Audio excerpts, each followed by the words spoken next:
Welcome everyone, this is मन्नत official YouTube channel. New pension scheme की पहली class हम ले चुके हैं आपके साथ। चैनल पर विजिट करके आप देख सकते हो पहली क्लास। तो एनपीएस की क्लास नंबर 2 बात करेंगे आज। एनपीएस की सेकंड क्लास होगी। तो हम आपको एनपीएस के बारे में, एनपीएस के कंट्रीब्यूशन के बारे में और एनपीएस के ऑप्शन फैसिलिटीज के बारे में कि फैमिली पेंशन किसको मिलेगी, नॉमिनेशन का क्या ऑप्शन था, वो सब बता चुके हैं। अब बेसिकली बात करेंगे एक तरह से रिटायरमेंट वाले टॉपिक पे। ठीक है, आपका जो टॉपिक होगा वो रिटायरमेंट बेनिफिट्स का होगा। रिटायरमेंट बेनिफिट्स कि क्या क्या रिटायरमेंट बेनिफिट्स कवर होते हैं आपके एनपीएस के अंडर। इसी टॉपिक को लेके आपकी जो क्लास है कर रहे हैं ये। और भी सारे टॉपिक्स होंगे जो आपके एनपीएस में पेपर्स में पूछे जाते हैं। तो देखो, सबसे बड़ी बात है रिटायरमेंट। रिटायरमेंट के देखो दो तरीके हो सकते हैं। मेन जो तरीका है वो है सुपर एन्युएशन। ये वर्ड आप सबको पता होगा। इसको बोलते हैं स्वाभाविक जो रिटायरमेंट है ना, यानी 60 ईयर्स जैसे सेंट्रल गवर्नमेंट में होती है। ठीक है, डॉक्टर्स के केस में 65 ईयर्स है। ये जजों के केस में भी अलग अलग है जैसे भी, बट आप सिविलियन के केस में इसको 60 ईयर्स मान के चलो। तो सुपर एन्युएशन का स्वाभाविक मतलब आपको पता लगा कि 60 साल की उम्र के बाद जब रिटायर होते हैं तो उसको सुपर एन्युएशन बोलते हैं।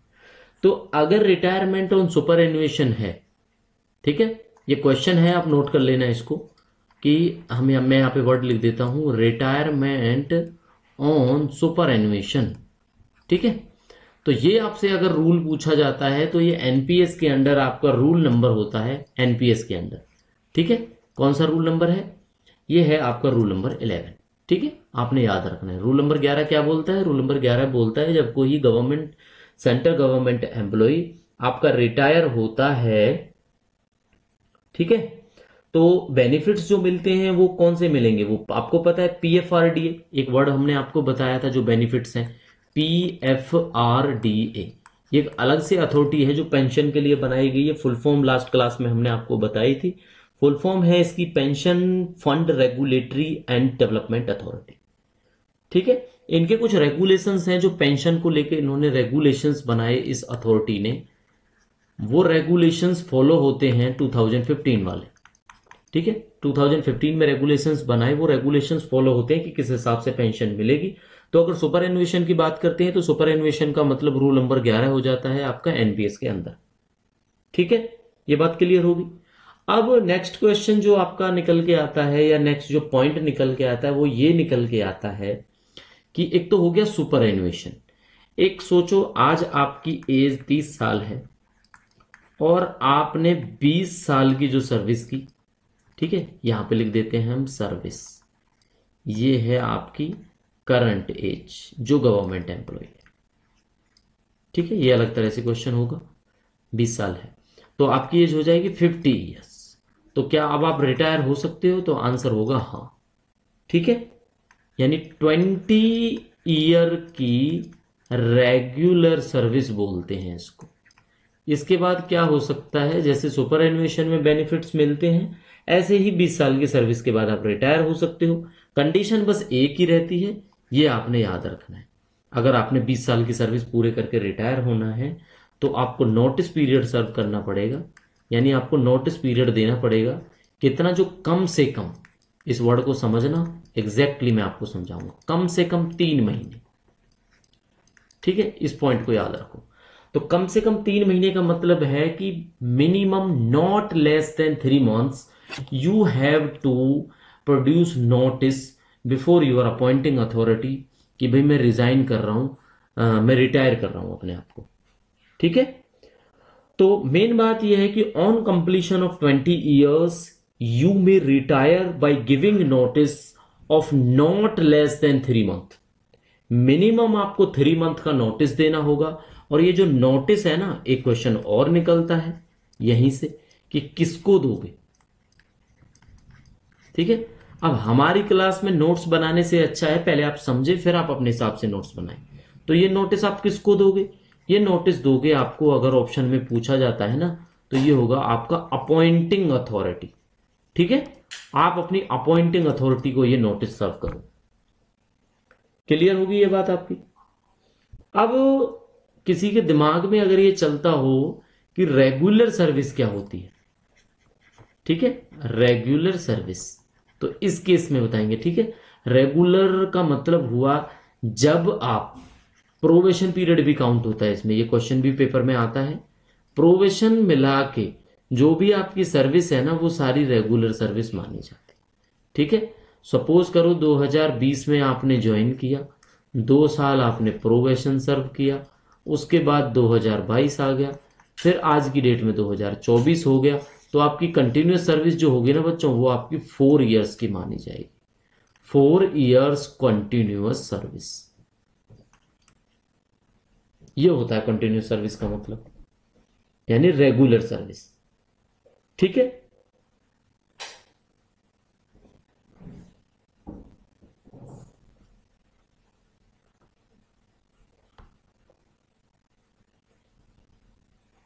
रेगुलर सर्विस में मान लो किसी आपने सेंट्रल गवर्नमेंट में या ऑटोनोमस बॉडी में, किसी में भी आपने जो टाइम पीरियड सर्व किया है, थ्रू प्रॉपर चैनल आप दूसरे डिपार्टमेंट में एग्जाम इंस्टीट्यूट के अंदर जाते हो, तो जो पास्ट सर्विस है वो भी आपकी जोड़ी जाती है, वो भी रेगुलर सर्विस में होती है। तो ये बात बेसिक है, होपफुली आपको पता होगी ये वाली बात, कि वो भी आपकी काउंट होती है, ठीक है। ये हो गया आपका। और होपफुली ऐसा कोई खास इसमें कुछ है नहीं ऐसा जो आपको समझाया जाए, बट नेक्स्ट जो टॉपिक पे बात करेंगे वो टॉपिक आपका रिजाइन का आ जाएगा, ठीक है। वो टॉपिक होगा आपका रिजाइन का, यानी कि एनपीएस के अंदर रिजाइन का क्या क्या क्राइटेरिया रहता है, कैसे कैसे होता है। तो सीधी सी बात है, एक क्वेश्चन ये बनेगा, आपने सोचो रिजाइन कर दिया, अब आपको क्या मिलेगा। अब आपको जितना भी एनपीएस का लंप सम अमाउंट है ना, ठीक है, लमसम बोलते हैं इसको, ठीक है, लमसम या लमसम, एम होपफुली साइलेंट होता है, तो ये लमसम अमाउंट है, उसमें एन्युटी को भी जोड़ लिया जाए, ठीक है। अब आपने कमेंट करके बताना है, स्टार लगा देता हूं कि एन्युटी क्या होती है। लमसम अमाउंट प्लस में एन्युटी, ये आपको मिल जाता है किसके गाइडलाइन के बिहाफ पे। अगर पेंशन की कभी भी बात होगी ना, तो आंसर याद रखना पीएफआरटी है, पेंशन फंड रेगुलेटरी एंड जो अथॉरिटी है आपकी, वो है पीएफआरटी, ठीक है। कब मिलेगा, कब, जो एनपीएस का ये लमसम अमाउंट है आपको ये कब मिलेगा, तो ये मिलेगा आपको रिजाइन के 3 मंथ के बाद, ठीक है, 3 मंथ के बाद, या ये कह लो 3 मंथ बाद मत कहो, इसको गलत हो जाएगा, विद इन 3 मंथ लिखूंगा मैं, ठीक है, विद इन 3 मंथ, यानी 90 दिन। आपको ये काम 30 दिन में भी हो सकता है, 60 दिन में भी हो सकता है, 10 दिन में भी हो सकता है, बट मैक्सिमम जो है विद इन 90 डेज आपको ये मिल जाता है एनपीएस का लमसम अमाउंट, साथ में एन्युटी। कंडीशन यही होगी, यही गाइडलाइंस होती हैं। 2015 का आपको बताया, इनका जो पेंशन फंड रेगुलेटरी के रेगुलेशंस हैं 2015 के, उसके हिसाब से आपको ये चीजें मिलेंगी, ठीक है। ये केस समझ में आ गया रिजाइन का। रिजाइन का दूसरा केस ये है कि रिजाइन भी कर दिया, यहां पे लिख देता हूं दोबारा से मैं, रिजाइन कर दिया, इस वर्ड को समझना, ठीक है। अब वो विद इन 90 डेज, पेंशन मिलने से पहले विद इन 90 डेज, अब पर्सन की हो जाती है डेथ। अब इस केस में क्या होगा भाई, क्या इस केस में पेंशन का कुछ है क्राइटेरिया, तो ऑब्वियसली है। क्या है, जो भी आपने ऑप्शन फिल किया हुआ है ना, यानी जो भी आपका फैमिली का मेंबर है, फैमिली के जो भी आपने कंट्रीब्यूशन शेयर उनको परसेंटेज में किया हुआ है, उनको फिर ये आपका लमसम अमाउंट और एन्युटी के साथ में उनको मिलता है, ठीक है। क्लियर हो गया ये दूसरा पॉइंट। तीसरा पॉइंट रिजाइन का आपको समझाएंगे, ठीक है, रिजाइन का ही। रिजाइन का देखो थर्ड पॉइंट क्या है। थर्ड पॉइंट में ये है, रिजाइन अब ऐसे किया है जैसे आप लोग करोगे। सोचो आप आज की डेट में वर्किंग हो, ठीक है, तो आप थ्रू प्रॉपर चैनल अप्लाई किया होगा आपने, जैसे बच्चों ने निटर सेक्शन ऑफिसर के लिए किया है, तो थ्रू प्रॉपर चैनल में क्या करोगे, आप रिजाइन करोगे, और वो रिजाइन आपका एक तरह से काउंट होगा, अगर प्रीवियस सर्विस आपने काउंट करानी है, टेक्निकल रेजिग्नेशन, ठीक है। टेक्निकल भी नहीं काउंट होता है तो भी कोई दिक्कत नहीं है, बट आपका रिजाइन अगर काउंट हुआ, आपने शो किया हुआ है थ्रू प्रॉपर चैनल की, आप मान ले हाई कोर्ट में जॉब करते हो और अब आपने नेटर में करना है, तो क्या होगा, तो ये होगा आपका रूल नंबर, याद रखना है आपने। रूल नंबर 14 क्या बोलता है? रूल नंबर 14 आपका यही लाइन बोलता है कि अगर आप रिजाइन करके ज्वाइन कर लेते हो, किस लिए रिजाइन किया, ज्वाइन कर लिया, अदर कोई आपने सेंटर गवर्नमेंट का इंस्टीट्यूट या स्टेट गवर्नमेंट का कोई इंस्टीट्यूट या कोई ऑटोनोमस बॉडी, ये आपने अगर ज्वाइन कर लिया, तो क्या होगा, जो आपका एनपीएस है उसका ट्रांसफर वहां पे हो जाएगा। यानी अकाउंट तो आपको पता है यूनिफाइड है, सेम रहेगा, एक ही अकाउंट होता है ना।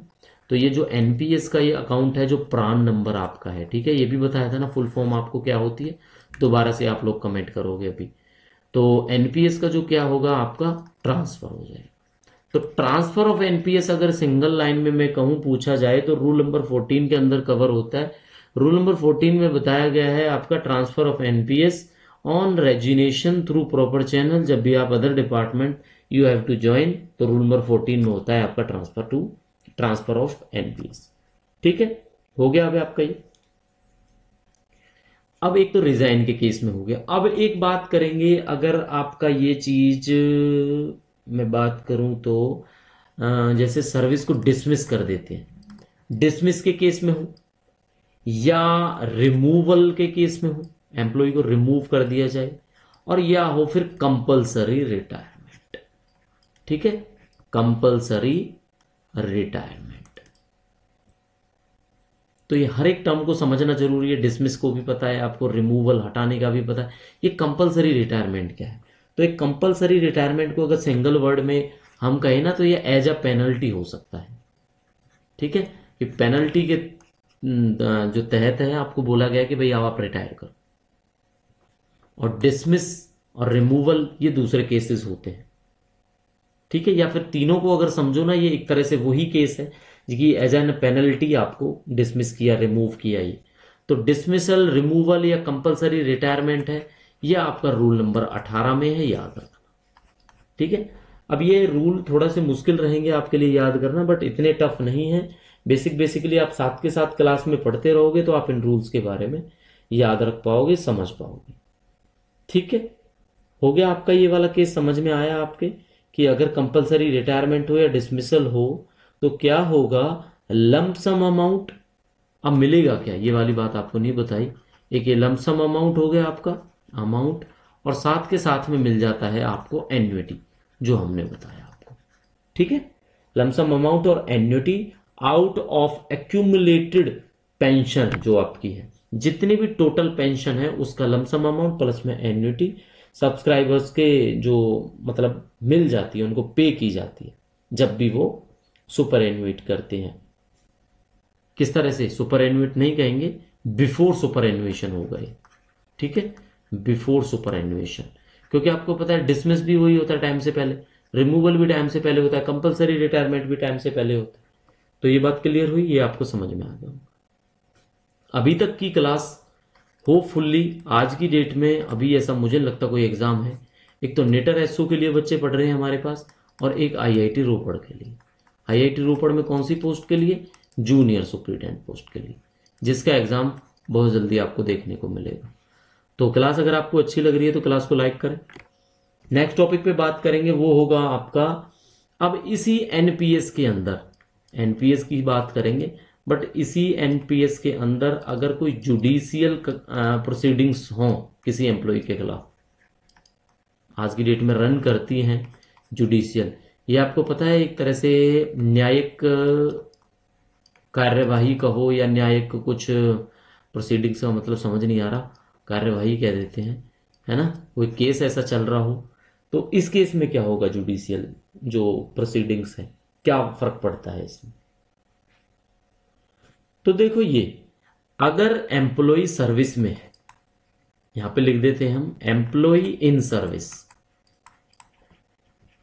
ठीक है, और फिर आपकी जुडिशियल जो है ये प्रोसीडिंग्स चल रही हैं, लेकिन वो खत्म नहीं हुई आपके रिटायरमेंट से पहले पहले, तो क्या होगा, कोई फर्क नहीं पड़ेगा। इन सर्विस हो, और यहां पे लिख देता हूं ये कंक्लूड नहीं हुई, खत्म नहीं हुई, नहीं हुई और आप हो गए रिटायर भाई, है ना, तो तब तक कोई फर्क नहीं पड़ेगा, आपका एनपीएस कंटिन्यू रहेगा। इस वाली बात को लिखने के अलावा जो बोला है उस पर ध्यान देना, समझ के रखना। क्लियर हो गया? किसी भी तरह का कोई बेनिफिट है, लमसम अमाउंट हुआ, आपका एन्युटी हुई, कोई फर्क नहीं पड़ने वाला, मिलता रहेगा। नेशनल पेंशन जो सिस्टम है, ठीक है, नेशनल पेंशन सिस्टम ही बोलते हैं, बाकी एनपीएस आपका न्यू पेंशन स्कीम होता है, बट ये नेशनल पेंशन सिस्टम किस लिए, क्योंकि पेंशन का ही सिस्टम है, ओपीएस भी और एनपीएस भी, ठीक है। इसके बाद अगर ऐसा होता है, जो डिपार्टमेंटल जो प्रोसीडिंग्स अभी आपके बात करी, वो अगर किसी मिसकंडक्ट की वजह से है, अब यहां पे मैं लिख देता हूं मिसकंडक्ट की वजह से है, आपके मिसबिहेव की वजह से चली हुई है कोई कार्यवाही, या आपके किसी नेग्लिजेंसी की वजह से चली हुई है, तो इसका क्या होगा।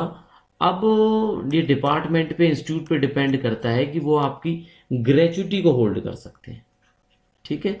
ग्रेच्युटी होल्ड कितनी होल्ड कर सकते हैं, 10%, 20%, 50%, ये डिपेंड करता है, डिपेंड्स कितना पार्ट करना है, हाफ करनी है, 1/4 करनी है, जितनी करनी है, फुल करनी है, फुल भी कर सकते हैं, ठीक है। अब सोचो जो रिटायरमेंट है उसके बाद भी प्रोसीडिंग्स चलती रहती है, तो क्या होगा। तो इस केस में क्या होगा, कोई भी जो ग्रेच्युटी है वो गवर्नमेंट सर्वेंट को नहीं दी जाती है जब तक उस बात का कंक्लूजन या कोई फाइनल डिस्कशन नहीं आ जाता, ठीक है। इसको लिख देते हैं आफ्टर रिटायरमेंट। अब इसको ऐसे याद रखेंगे, आफ्टर रिटायरमेंट।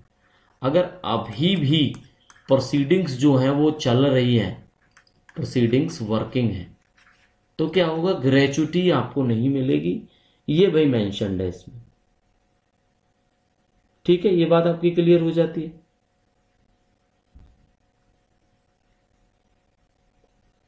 तो ये फर्क पड़ता है आपका। अब जो ये है ना ग्रेच्युटी होल्ड करने वाली, इसमें एक सीसीएस का रूल भी है, अगर आप पढ़ोगे तो, अगर आपसे पेपर में पूछा जाएगा ना किस रूल के तहत भाई ग्रेच्युटी को होल्ड करते हैं, तो ये आएगा payment of gratuity, payment of gratuity CCS के अंदर अंडर एनपीएस, ठीक है। और ये रूल्स कब आए आपके, ये रूल्स आए 2021 में। तो 2021 के अंदर payment of gratuity under NPS rules 2021 आपका आता है, जिसमें जुडिशियल प्रोसीडिंग्स कुछ होती है तो उसका फर्क पड़ता है, या कोई आपके ऊपर डिसिप्लिनरी एक्शन है, दोनों चीजें हैं। ये प्रोसीडिंग्स के साथ साथ में आप एक तरह से आप डिसिप्लिनरी एक्शन भी लिख सकते हो, ठीक है। क्या लिख सकते हैं इसको, डिसिप्लिनरी, LINARY, ठीक है, डिसिप्लिनरी एक्शंस। उसमें ही आता है मिसकंडक्ट नेग्लिजेंसी, तो मिसकंडक्ट नेग्लिजेंसी जो ये सेकंड पॉइंट है ना, ये इसके थ्रू कवर होगा, CCS payment of gratuity under NPS rule 2021। तो अभी तक जो पढ़ाया आपको कमेंट करके बताओ आपके समझ आया नहीं आया। वीडियो अच्छी लग रही है तो आपको लाइक का बटन दिख रहा होगा चैनल पे, नए हो तो सब्सक्राइब भी आप कर सकते हो। बाकी क्लास कंटिन्यू है, तो नेक्स्ट टॉपिक आपके साथ स्टार्ट करते हैं। अच्छा, एक टर्मिनोलॉजी के बारे में आपको बताना है, जैसे आपका होता है CGHS, ठीक है। तो आप सबको पता है CGHS क्या होता है, ये आपका सेंट्रल गवर्नमेंट की हेल्थ स्कीम होती है, ठीक है। क्या होती है, सेंट्रल गवर्नमेंट की हेल्थ स्कीम।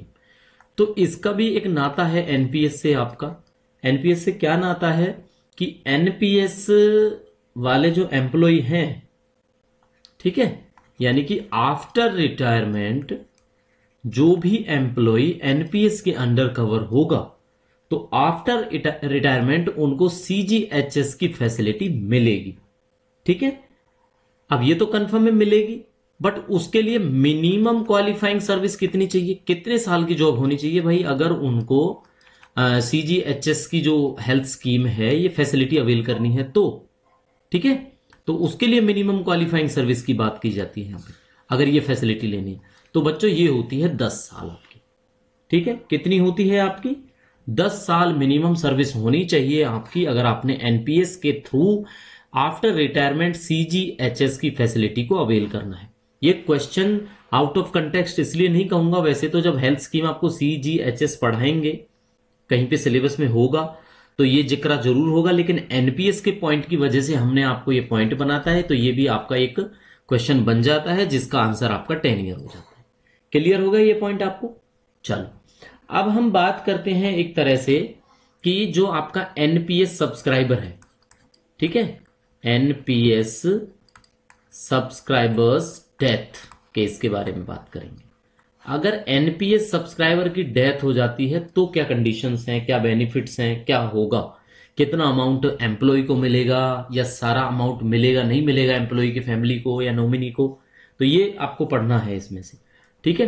तो देखो हम आपको समझाएंगे एक बेसिक जैसे एक कहानी की तरह समझाएंगे, लेकिन आपको क्या करना है, जो वर्ड्स लिखेंगे वो शॉर्ट वर्ड्स होंगे, यानी नोट्स की तरह काम करेंगे। आपने पहले पॉइंट को समझना है, फिर हमारी तरह नोट करना है, हमारी तरह नोट करो जैसे हम आपको स्क्रीन पे दिखा रहे हैं, या अपने हिसाब से आप नोट करना चाहें कर सकते हैं। लेकिन हम आपको जो शॉर्ट नोट दिखाएंगे इसमें वो वही दिखाएंगे जो क्वेश्चन बनेगा, ठीक है। अगर गवर्नमेंट कंट्री जो सब्सक्राइबर है एनपीएस का उसकी डेथ हो जाती है तो देखो दो कंडीशन होंगी इस केस में। क्या कंडीशन होंगी? डेथ के बाद क्या होगा भाई, जो गवर्नमेंट का कंट्रीब्यूशन है ना, ये चीज आपने याद रखनी है, जो गवर्नमेंट का कंट्रीब्यूशन है वो आपका ट्रांसफर कर दिया जाएगा किसको? गवर्नमेंट को ही, यानी गवर्नमेंट अकाउंट में ट्रांसफर कर दिया जाएगा वो। क्लियर? और जो आपका एम्प्लॉयर का कंट्रीब्यूशन है, आप मैं इसको पॉइंट 2 कर लेते हैं, जो आपका सॉरी एम्प्लॉय का कंट्रीब्यूशन है, जो एम्प्लॉय ने कंट्रीब्यूट करा है, ये कंट्रीब्यूशन आपका जो भी लंप सम बनेगा ये उसके नॉमिनी को दिया जाएगा, ठीक है। ये बात मेंशन है डेथ केस में, नॉमिनी को दिया जाएगा। अब अगर कोई नॉमिनी ना हो, यहां से एक पॉइंट निकालते हैं, नो नॉमिनी, ठीक है। अगर कोई नॉमिनी नहीं है तो क्या होगा, तो ये मैंने आपको पहले भी बताया है, तो ये आपका लीगल हायर को जाएगा, ठीक है। लीगल हायर जो भी कानूनी तौर पर उनका उत्तराधिकारी होगा उनको ये पे करा जाएगा। तो आपने ये याद रखनी है डेथ केस के चक्कर में, ठीक है। ये पॉइंट को याद करना है आपने। एक पहले हमने पढ़ाई सीजीएचएस की फैसिलिटी आपको मिलेगी आफ्टर रिटायरमेंट अगर आपकी मिनिमम क्वालिफाइंग सर्विस 10 साल की होती है तो। दूसरा पॉइंट बताया, अगर एनपीएस सब्सक्राइबर की डेथ हो जाती है तो जो गवर्नमेंट कंट्रीब्यूशन है उसको ट्रांसफर कर दिया जाएगा गवर्नमेंट के अकाउंट्स में, और बाकी जो एम्प्लॉय का लमसम अमाउंट है जो एम्प्लॉय ने कंट्रीब्यूट किया है, साथ में उसका रिटर्न कुछ रिसीव हुआ है, इंटरेस्ट जो मिला है, जो भी, वो उसके लीगल हायर को करेंगे। अगर नॉमिनी नहीं है तो, नॉमिनी है तो नॉमिनी को जाएगा। तो ये पॉइंट समझ में आ गया होगा, स्क्रीनशॉट लेना चाहें तो ले सकते हैं आप स्क्रीन का, ठीक है। दूसरा केस अब आएगा, बात हम इसी की करेंगे, लेकिन अब करेंगे अगर कोई एम्प्लॉय मिस हो जाता है, ठीक है, मिसिंग ड्यूरिंग सर्विस। अगर सर्विस के दौरान ही कोई एम्प्लॉय मिस हो जाता है तो एनपीएस का क्या क्राइटेरिया रहेगा वहां पे, ठीक है। तो देखो क्या होगा, इफ नॉमिनेशन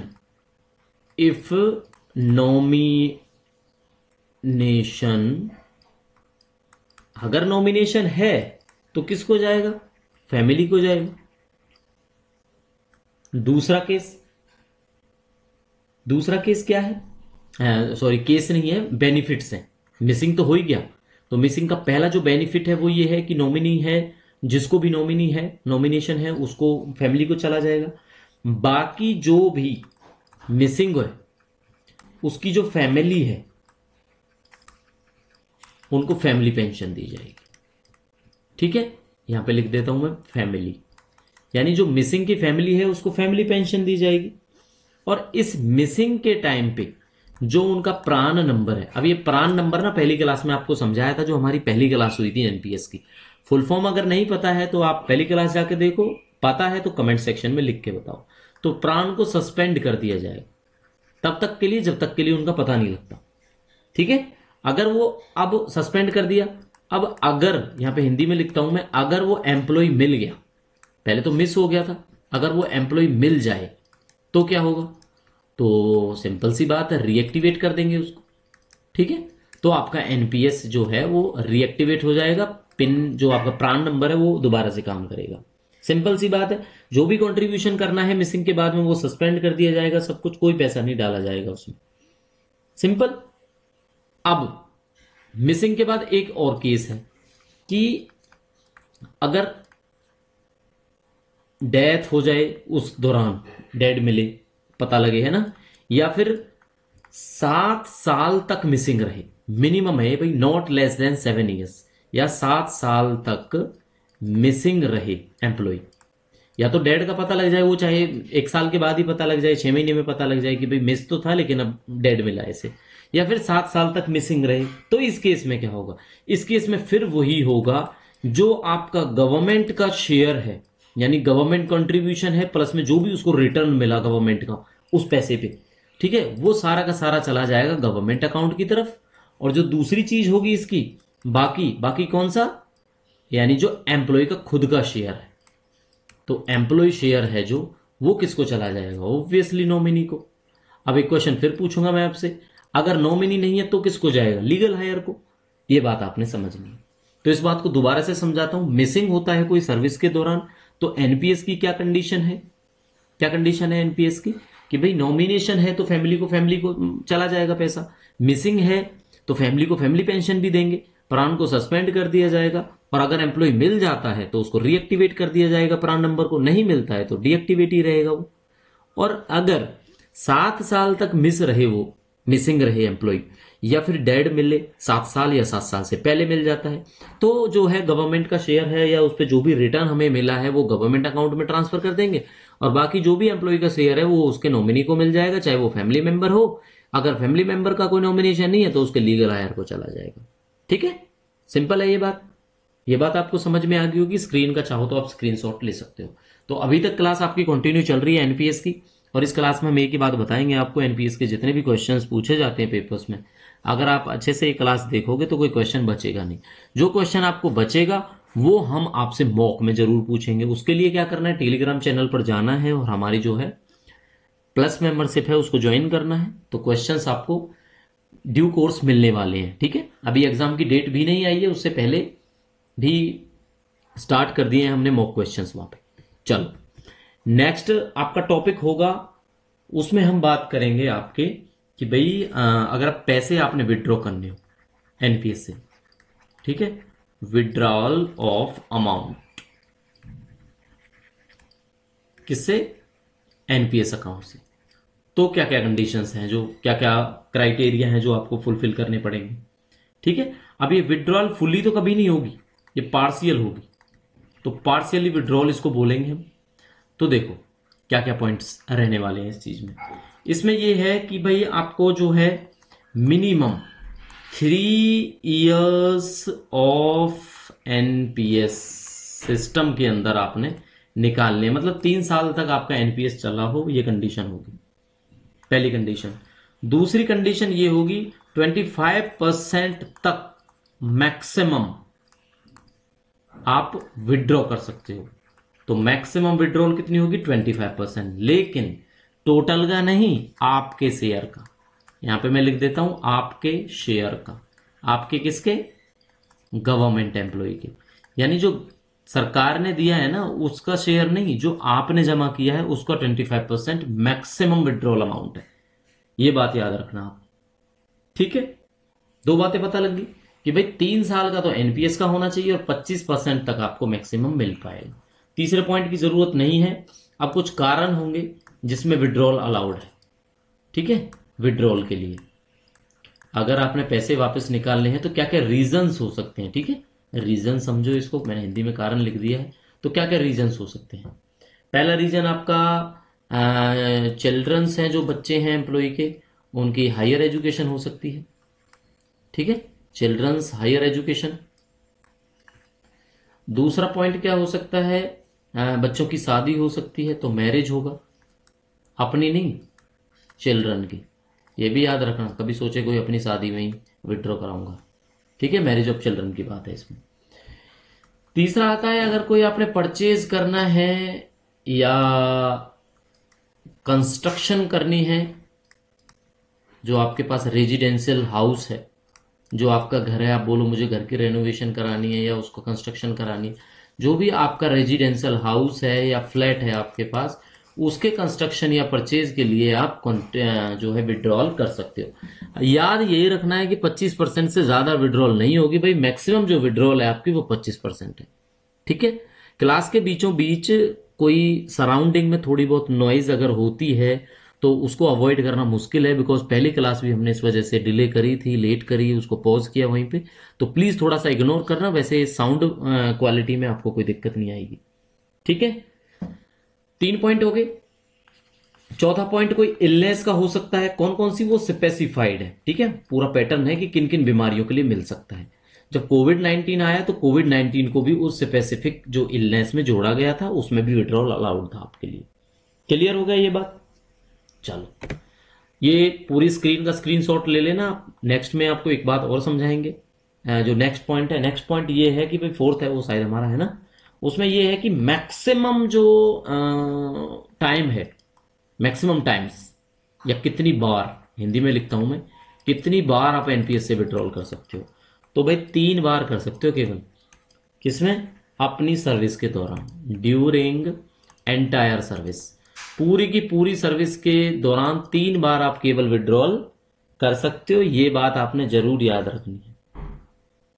ठीक है, मुझे नहीं लगता और कोई इंपॉर्टेंट ऐसी चीज है।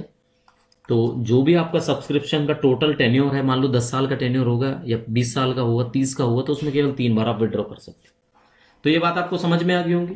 अब आपने करना क्या है, क्लास अगर आपको अच्छी लगती है तो दोस्तों के साथ शेयर करनी है आपने ये क्लास। और एनपीएस की ये क्लास पार्ट 1 और पार्ट 2 आपका होल यानी कंप्लीट सिलेबस को कवर करता है। किसी भी एग्जाम के लिए आप प्रिपरेशन कर रहे हो, चाहे डब्ल्यूओ के लिए करें, चाहे आप सेक्शन ऑफिसर के लिए करें, चाहे आप असिस्टेंट सेक्शन ऑफिसर के लिए, सुपरिटेंडेंट के लिए, या आपका जेएसओ के लिए, जो जो इस तरह की पोस्टें हैं जिसमें आपका सीसीएस रूल्स, एनपीएस सिस्टम ये पूछे जाते हैं, उसमें आपकी ये क्लास हेल्पफुल रहेगी। ठीक है, चलो नेक्स्ट जो टॉपिक होगा वो बात करेंगे, उस टॉपिक पे हम, ये आएगा आपका ग्रेच्युटी का। ठीक है, अब बहुत बच्चों ने ये वर्ड सुना होगा ग्रेच्युटी, लेकिन समझना भी जरूरी है। तो ग्रेच्युटी की पेमेंट की बात करेंगे हम। ठीक है, यानी आपको कैसे कैसे कितनी कितनी ग्रेच्युटी मिलेगी ये बताना है। तो देखो, यहां पे हम लिखेंगे आपकी एलिजिबिलिटी। एलिजिबिलिटी याद रखना आप, क्या एलिजिबिलिटी है? 5 years ऑफ क्वालिफाइंग सर्विस। ठीक है, कितने साल की सर्विस होनी चाहिए आपकी? कम से कम 5 साल की सर्विस होनी चाहिए ग्रेच्युटी के लिए। हो गया, बस यही कंडीशन है मेन तो जो इसमें। अब हम देखेंगे अमाउंट कितना मिलता है आपको, अमाउंट ऑफ ग्रेच्युटी। ठीक है, ये नेक्स्ट पॉइंट है हमारा। अब अमाउंट की बात करेंगे। तो देखो भाई, वैसे मिलता है 1/4 ऑफ एमोल्यूमेंट्स। किसके एमोल्यूमेंट्स? एम्प्लॉय के, ऑब्वियसली, जो आपकी सैलरी है। अब सैलरी में ये बात हम बाद में आपको समझाएंगे, अभी आप एमोल्यूमेंट्स वर्ड समझो केवल। ठीक है, 1/4 ऑफ एमोल्यूमेंट्स फॉर एवरी 6 months, यानी हर 6 महीने की सर्विस में के जो एमोल्यूमेंट्स है उसका 1/4 मिलेगा आपको। ठीक है, कंप्लीट जो करोगे आप 6 महीने क्वालिफाइंग सर्विस के, उसका 1/4 हो गया आपके एमोल्यूमेंट्स का। ये कंडीशन है। साथ के साथ में कंडीशन क्या है? अब जो ये अमाउंट ऑफ ग्रेच्युटी की बात करेंगे ना हम सारी की सारी, ये आपकी रिटायरमेंट ग्रेच्युटी है।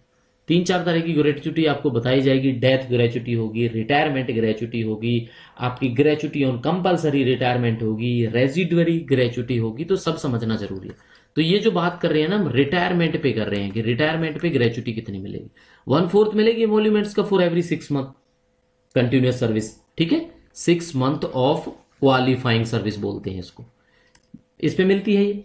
अब मैक्सिमम भी होती होगी भाई, मैक्सिमम भी होती है ऑब्वियसली, 16.5 गुने होती है। ठीक है, यानी इसको ऐसे समझो, 16.5 16:1/2 टाइम्स किसका? Times of emoluments. जो आपके एमोल्यूमेंट्स हैं उसके 16.5 गुना आपको मिलेगा। हो गया मैक्सिमम। लेकिन अगर 16.5 गुना भी आपका 20 लाख से ज्यादा हो गया तो आपको नहीं मिलेगा। तो यानी मैक्सिमम भी जो है ना वो आपका 20 लाख तक ही ग्रेच्युटी आपको मिल सकती है, ये याद रखना है। और ये जो रूल है ना, इसको आप अंडर मार्क कर लो, स्टार मार्क कर लो, ये रूल 22 में बताया गया है, रूल 22 के अंदर कि भाई मैक्सिमम जो है आपको 20 लाख तक की ग्रेचुटी मिल सकती है, 16.5 गुने तक मिल सकती है, कम से कम 1/4 के हिसाब से मिलेगी, सॉरी कम से कम नहीं, वो 1/4 के अकॉर्डिंगली मिलेगी every 6 month of qualifying service. ये बात आपने समझना है, नोट कर लेना, स्क्रीन का स्क्रीनशॉट ले लेना, ठीक है। पिछले वाली स्क्रीन का भी आपको समझा देता हूं कि मैक्सिमम टाइम आप कितनी बार विड्रॉल कर सकते हो, 3 बार, ये मैंने बताया था। इस वाली स्क्रीन में आपको ग्रेचुटी की पेमेंट के बारे में बताया कि भाई रिटायरमेंट ग्रेचुटी आपको किस हिसाब से मिलती है, ठीक है। रिटायरमेंट ग्रेचुटी होगी। अब आपकी बात कर लेंगे एक तरह से, मैं आपको समझा देता हूं। अब ग्रेचुटी चलेगा टॉपिक हमारा, ठीक है, एनपीएस के अंडर बात कर रहे हैं। अब जो सेकंड होगी हमारी, वो एक तरह से डेथ ग्रेचुटी बताएंगे हम आपको, ठीक है। अगर डेथ केस में क्या होता है, तो देखो डेथ ग्रेचुटी क्या है। डेथ ग्रेचुटी में बच्चों होता है कि देखो,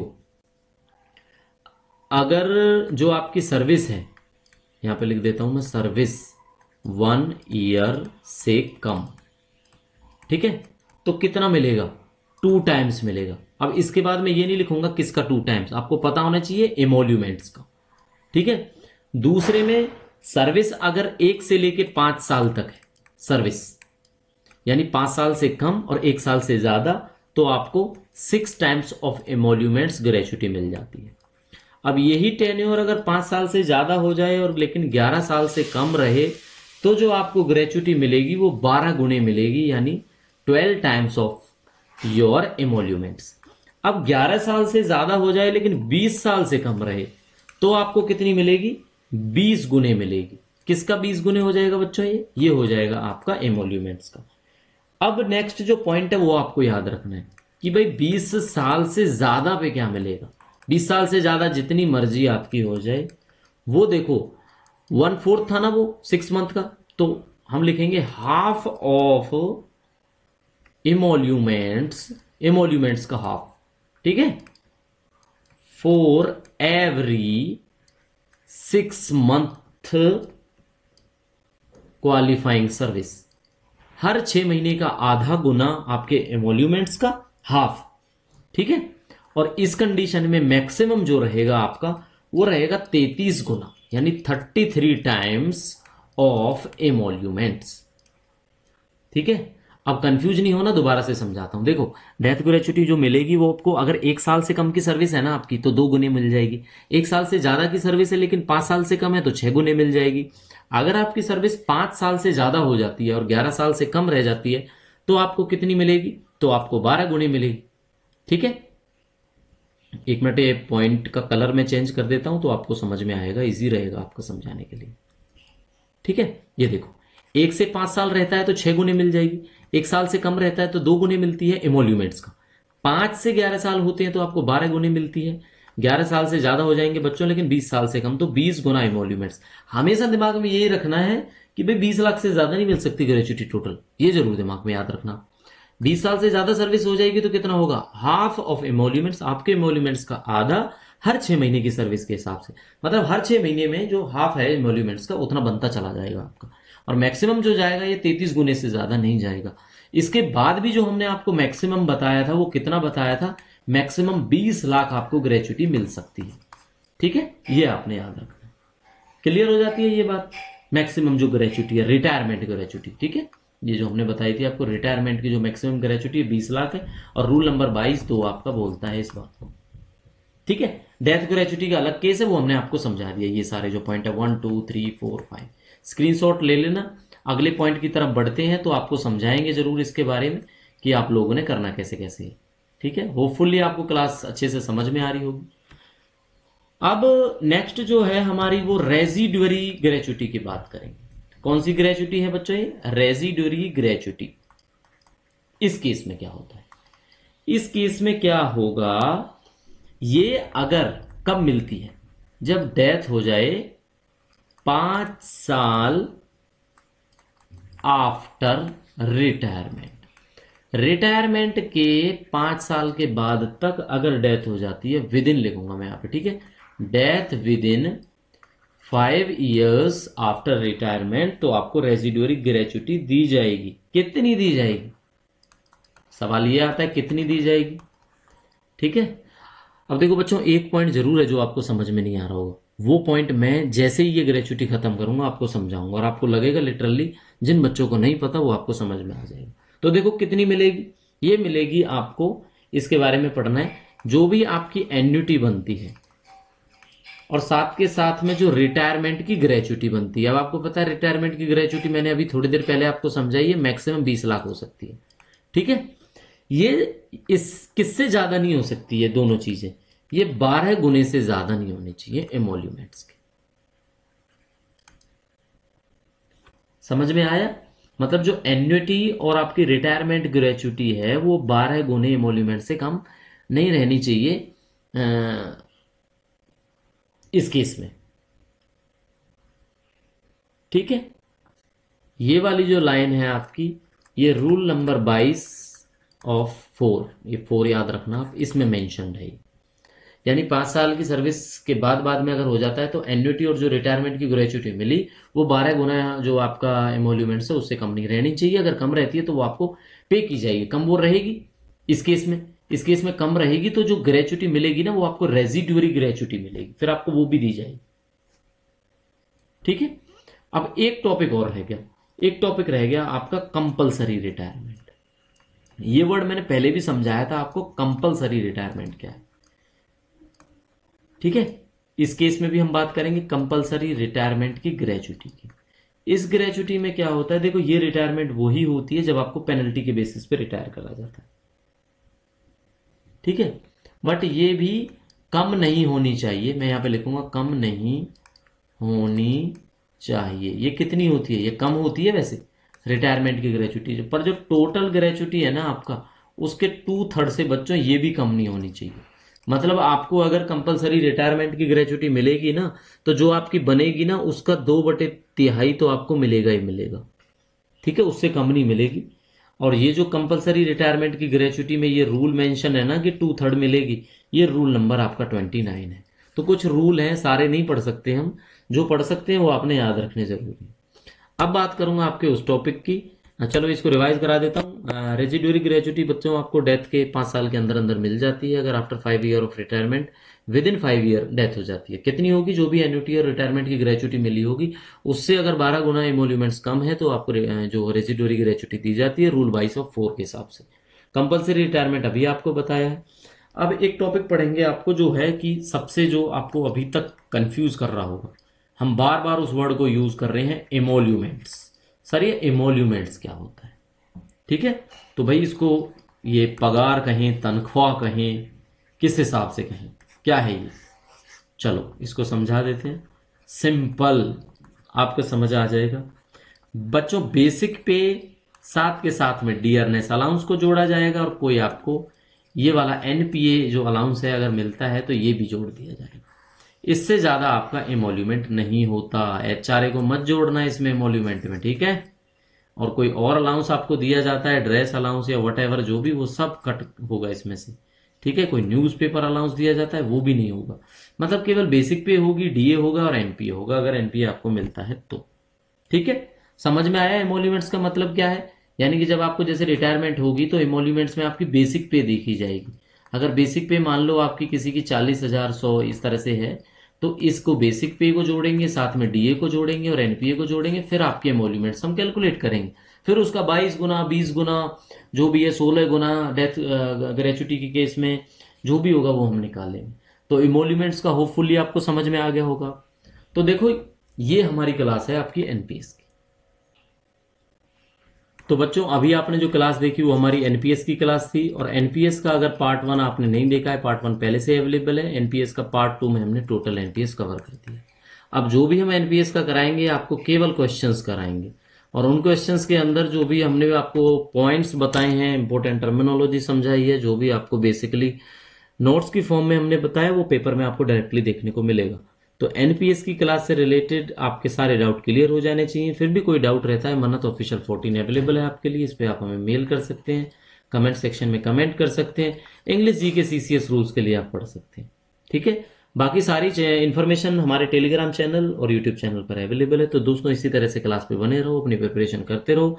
मिलेंगे आपसे नई क्लास में, तब तक के लिए thank you and see you soon.